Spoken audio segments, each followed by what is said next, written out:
Hello guys, good morning to all of you. This is Megiraj here and now we are going to get discuss about the radioactivity.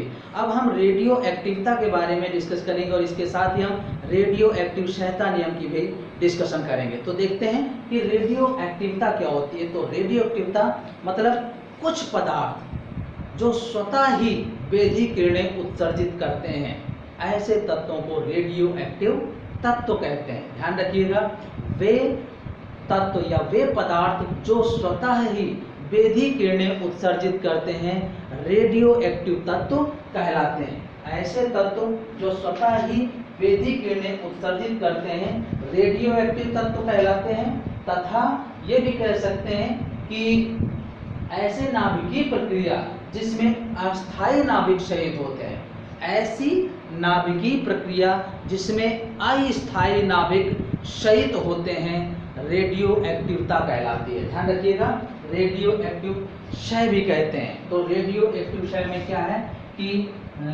Radio active क्षय, इसमें ये जो है alpha कण जो होते हैं ये हीलियम का नाभिक होते हैं, बीटा कण जो होते हैं ये इलेक्ट्रॉन या पॉजिट्रॉन भी कह सकते हैं, पॉजिट्रॉन, ठीक है ना। और गामा कण जो होते हैं ये फोटॉन होते हैं। ध्यान रखिएगा, ये फोटॉन और इनकी ऊर्जा जो होती है लगभग 100 किलो इलेक्ट्रॉन वोल्ट होती है। तो ये होते हैं रेडियो एक्टिव क्षय में शहीद नाभिक, ठीक है ना। तो अब हम देखते हैं कि रेडियो एक्टिव क्षयता नियम क्या है। तो रेडियो एक्टिव क्षयता नियम, तो मानते हैं कि माना प्रारंभ में N0 नाभिक थे, परंतु dt समय में Dn नाभिक शहीद हो गए, क्षय हुए। तो N0 माइनस Dn, या इसी को हम M नाभिक बचे। तो ध्यान दीजिएगा यहाँ पर दर क्या है, कितने नाभिक शहीद हुए हैं Dn और कितने समय में dt। तो दर है R जिसे बोलते हैं माइनस Dn अपॉन dt, ठीक है। और ध्यान दीजिएगा कि dt समय में कितने नाभिक बचे हैं, बाद में m।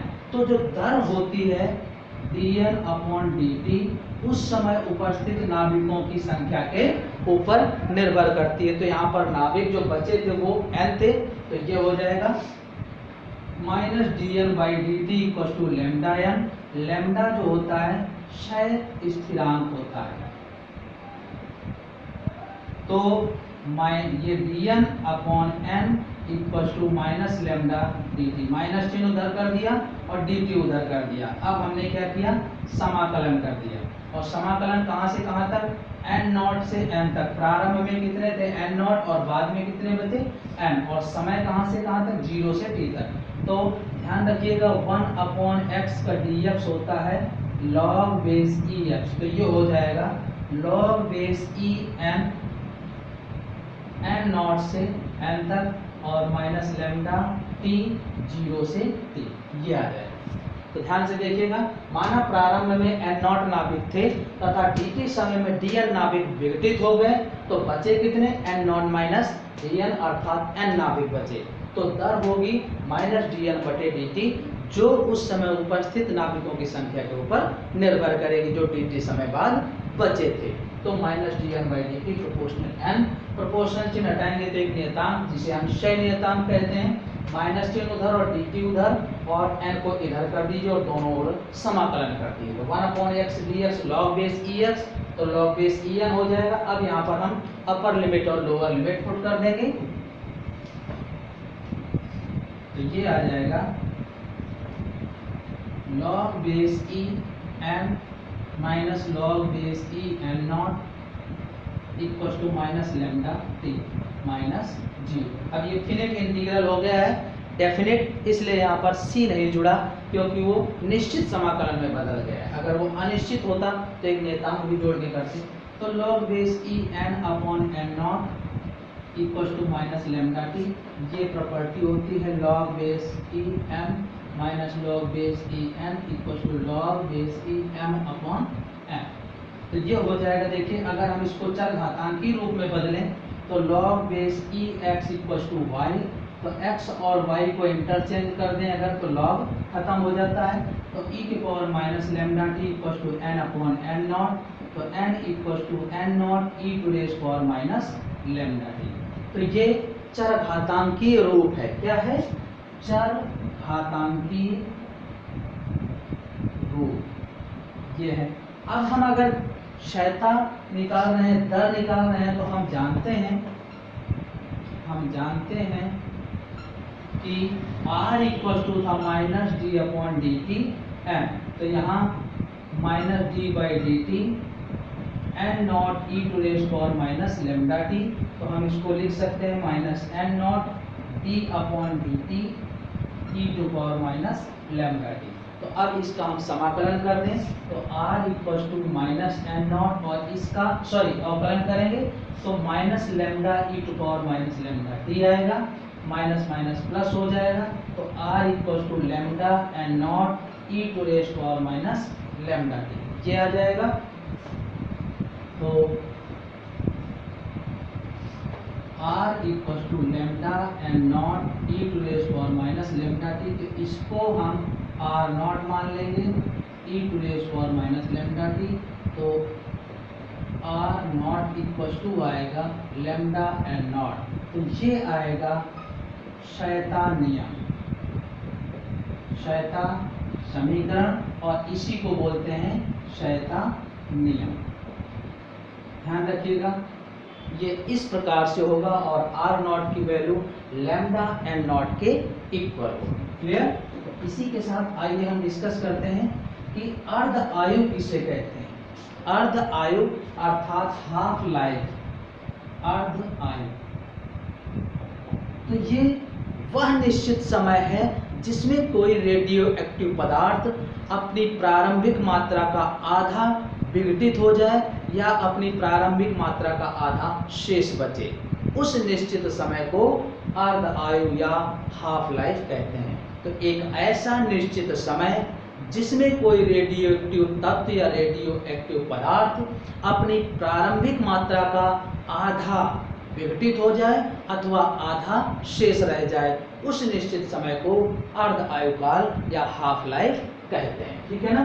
तो चेक करते हैं, देखिएगा कि हम जानते हैं कि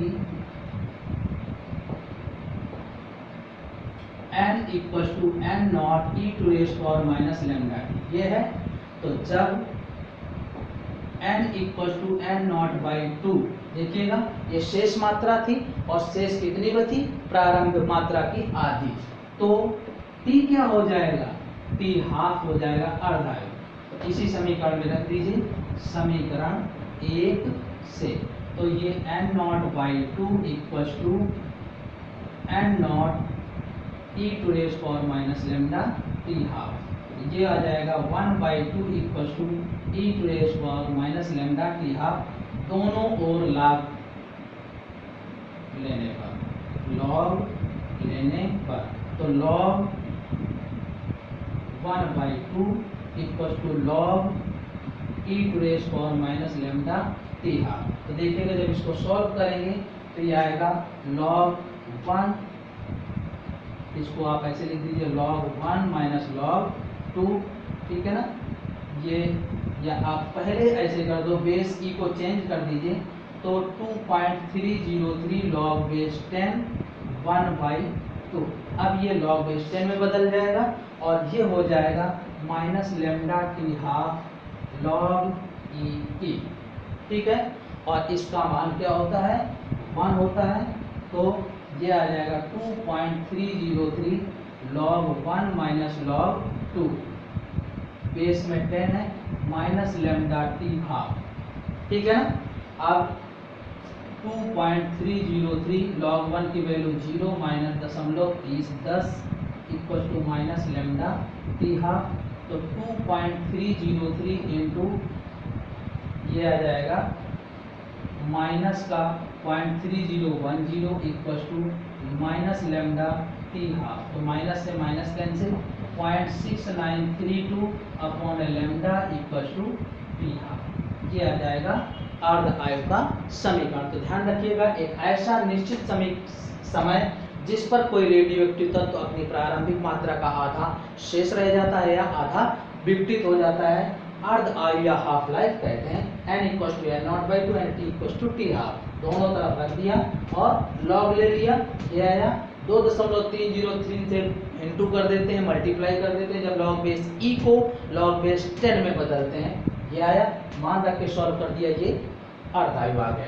ठीक है, इसी तरीके से औसत आयु का भी मान निकालते हैं। औसत आयु क्या होता है? रेडियो एक्टिव विघटन स्थिरांक के व्युत्क्रम को औसत आयु कहते हैं। ठीक है ना, रेडियो एक्टिव विघटन स्थिरांक के व्युत्क्रम मान को औसत आयु कहते हैं। इसे कैपिटल टी से व्यक्त करते हैं। तो t equal to 1/0.6932 upon t half. देखिएगा, ये रिलेशन था 0.6932 अपॉन लेमडा। लेमडा का मान निकाल के यहाँ पर रख दिया, तो ये आ जाएगा टी हाफ ऊपर आ जाएगा, ये अपॉन 6932, तो ये 1.44 टी हाफ आ जाएगा। इस तरीके से ये औसत आयु का मान भी प्राप्त हो जाएगा। अब आइए हम इसमें ज्ञात करते हैं कि इनका वक्र कैसा होगा। तो देखिएगा, ये समय था, औसत समय, ठीक है ना, और ये प्रारंभिक मात्रा n0 थी जब समय 0 था। जैसे ही पहला अर्धायु काल लगा, तो ये अपनी प्रारंभिक मात्रा का आधा रह गया। मतलब ये हो जाएगा कि पहले अर्धायु में n0 1/2 रहा। मान लेते हैं n इक्वल टू 1, ये है अर्ध आयुओं की संख्या। तो पहला अटेम्प्ट है जब, तो क्या हुआ, आधी रह गई। दूसरे अटेम्प्ट की बात जब देखिएगा, पहला अटेम्प्ट में ये ऐसा आया, दूसरे अटेम्प्ट में इसकी भी आधी रह जाएगी 2t हाफ में, तो ये n0/4, यानी हम इसको लिख सकते हैं n0 1/2 का स्क्वायर, 1/4 ही लिखा है, ये दूसरे अटेम्प्ट की बात है। इसी तरीके से जब तीसरे अटेम्प्ट की बात करेंगे, तो ये कितना रह जाएगा, 1/8 रह जाएगा। देखिएगा, इसका भी आधा रह जाएगा, तो ये 8 हो जाएगा। 1/8 को हम 1/2 का क्यूब लिख सकते हैं, तीसरे अटेम्प्ट की बात है। तो ऐसे ही अगर nवें अटेम्प्ट की बात करें, तो ये देखिएगा n इक्वल टू n0 1/2 के पावर 1 2 3, तो डॉट डॉट क्या हो जाएगा, n हो जाएगा। ये nवें अटेम्प्ट की बात हो रही है, ठीक है ना। तो देखिएगा, ये वक्र कैसा मिलेगा, ये इस तरह का वक्र मिलेगा, ठीक है। तो व्यापक समीकरण क्या आया, n इक्वल टू n0 1/2 के पावर m, जहां स्मॉल n क्या बनेगा, पूरा समय अपॉन अर्धायु, एक अर्धायु का समय लिख दें डिवाइड करके, तो ये नंबर ऑफ अटेम्प्ट यानी अर्ध आयुओं की संख्या आ जाएगी कि कितने अटेम्प्ट लगे, ठीक है ना, nवें अटेम्प्ट तक के लिए। तो देखिएगा n equal to capital T upon T half. जो ये था कोई रेडियो एक्टिव तत्व था, जो प्रारंभिक मात्रा n0 थी, या कोई नाभिकों की संख्या n0 थी। पहले अर्धायु में आधी बची 1/2, दूसरे अटेम्प्ट में इसकी भी आधी n0/4, यानी 1/2 का स्क्वायर लिख सकते हैं 4 को, 1/4 को। इसी तरीके से तीसरे में n0/8 बचेगी, तो 1/2 का क्यूब लिख सकते हैं, 8 ही रहेगा 1/8। ऐसे ही नेक्स्ट 4 आएगा, फोर्थ अटेम्प्ट में 16, तो 1/2 पावर 4। तो nवें अटेम्प्ट में क्या हो जाएगा, 1/2 पावर n। तो n क्या है, capital T upon T half, और जो प्रारंभिक और शेष मात्रा में संबंध आया वो ये होगा, ओके।